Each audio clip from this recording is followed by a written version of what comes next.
Kabupaten Maibrat, Papua Barat Daya. Pasukan TNI terlibat baku tembak di hutan di distrik Aifat Selatan, Kabupaten Maibrat pada Sabtu 22 Juni 2024. Kejadian ini bermula saat Satgas yang berpatroli menemukan adanya markas OPM. Mengetahui hal tersebut, Satgas Yuda Sakti pun bergerak untuk melakukan penyergapan. Dalam penggerebekan ini, mereka sempat terlibat kontak senjata dengan para anggota OPM. Pasukan TNI diserang 4 anggota OPM. Lokasinya terletak di samping bandara yang kondisi landasannya masih sederhana. Hanya helikopter dan pesawat jenis Cessna Caravan saja yang bisa mendarat. Distrik Mugi kini sudah terkoneksi dengan jalan Trans Papua dari Wamena. Jalan ini menghubungkan Mugi dengan distrik Yigi yang berjarak sejauh 6,5 km ke untuk Sinak Barat. Serangan OPM di Papua. Aul, main yuk, bosen. Gak bisa, Pak. Ayo, kalau nggak kita ke UDWNI aja. Gak bisa. Ngapain sih belajar terus? Ini Kan loh. kita udah pintar. Diam. Nih, kamu dengerin aku. Nih, aku lagi baca isu nasional tentang serangan OPM di Papua.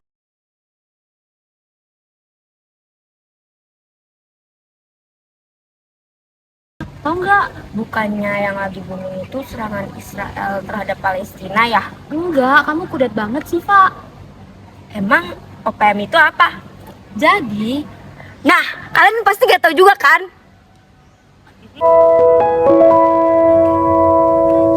Indonesia tanah air beta pusaka abadi nan jaya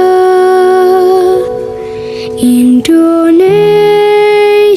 sejak. Organisasi Papua Merdeka merupakan organisasi yang menginginkan terjadinya proses pembebasan dari Negara Kesatuan Republik Indonesia. Sejarah organisasi Papua Merdeka. Sejak dilakukannya proklamasi pada 17 Agustus 1945, Indonesia telah menjadi sebuah negara yang merdeka. Sejak saat itu pula, banyak tantangan konflik internal yang terjadi hingga mengarah untuk memisahkan diri dari NKRI. Salah satu gerakannya adalah Papua Merdeka, yang digerakkan oleh Organisasi Papua Merdeka atau yang bisa kita sebut OPM. Munculnya semangat untuk menjadi sebuah negara yang mandiri sudah ada pada tahun 1950-an. Pada 1961, Belanda memberikan dukungannya kepada Papua untuk pembentukan Dewan New Guinea dan muncul simbol-simbol nasionalisme masyarakat Papua. Selanjutnya ada penyebab mengapa OPM bisa terbentuk. Yang pertama, ada kesenjangan di bidang sosial maupun ekonomi. Yang kedua, adanya eksploitasi sumber daya alam yang hasilnya sendiri tidak bisa dirasakan oleh masyarakat Papua. Yang ketiga, respon yang diberikan oleh pemerintah Indonesia dirasa terlalu mengintimidasi pihak OPM. Yang terakhir, pada tahun 1965, pihak OPM melakukan banyak sekali serangan kepada militer Indonesia yang begitu pun sebaliknya, dan tentunya hal ini menimbulkan tidak sedikit korban dari kedua belah pihak.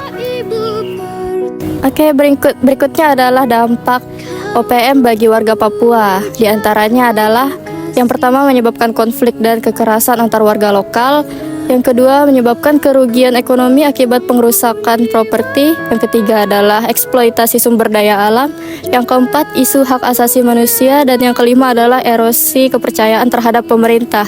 Kemudian, untuk dampak OPM bagi keutuhan NKRI ada gangguan stabilitas nasional dan tension regional dan internasional. jadi gitu, Fa. Kok kamu malah tidur sih, Fa? Gimana sih? Iya, lagi ngejelasinnya panjang banget. Emang ya dasar anak zaman sekarang tuh dijelasin malah tidur. Duh. Ya udah deh, sorry.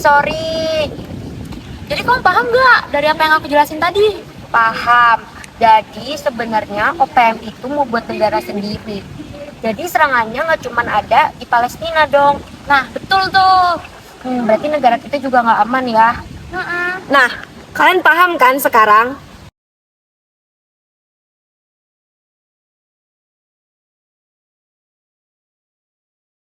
Halo semuanya, jadi kami dari kelompok 10 sedang berada di kampus B Universitas Airlangga akan mewawancarai salah satu mahasiswanya nih. Sebelumnya boleh kenalan gak sih kakak dari angkatan berapa, terus namanya siapa, terus dari jurusan apa? Halo semua, jadi nama aku Akila dari HI 24. Halo Kak Akila. Jadi selaras dengan apa yang mau kita bicarain sekarang ya, tentang politik banget nih, apalagi anak HI kan. Nah, Kakak sebelumnya tahu nggak sih tentang apa itu OPM? Jadi itu setahu aku OPM kepanjangan dari Organisasi Papua Merdeka, yang dimana masyarakat di sana tuh ngebuat organisasi untuk memerdekakan wilayahnya mereka sendiri. Wah bener banget nih. Nah, Kakak setuju nggak dengan adanya OPM sendiri? Sebenarnya aku punya dua pandangan opini ya. Yang pertama itu aku kurang setuju karena kita kan sebagai negara yang banyak pulau, suku, adat, dan kita juga dipanggil sebuah negara NKRI yang dimana negara Kesatuan Republik Indonesia, kita harus merangkul satu sama lain guys. Gitu sih. Oh oke. Bagus banget ya tentang pembicaraan kayak kita tentang OPM sama Kak Akila. Oke guys, jadi itu sekian dari wawancara kami. Makasih banyak banget ya Kak Akila udah mau diwawancarain sama kita. Semoga wawancara tadi itu juga sumber informasi buat kalian. Dah. Boleh perkenalan dulu nama panjangnya, terus nama angkatan, fakultasnya dari mana? Oke, perkenalkan nama saya Mariska Waran dari Fakultas Kesehatan Masyarakat dengan NIM 19124123. Sebelumnya pernah tahu apa itu OPM? OPM itu Organisasi Papua Merdeka. Pendapat kamu sebagai orang sana ya, itu gimana? Kalau dari saya pribadi, sebenarnya OPM ini cukup merugikan ya. Cuman mungkin ada baiknya pemerintah ini lebih memperhatikan lagi gitu. Mungkin alasan mereka itu lebih ke, kan mereka pengen merdeka ya, memerdekakan Papua itu. Jadi mungkin lebih ditindaklanjuti lagi oleh pemerintah mengenai pemerataan lah gitu.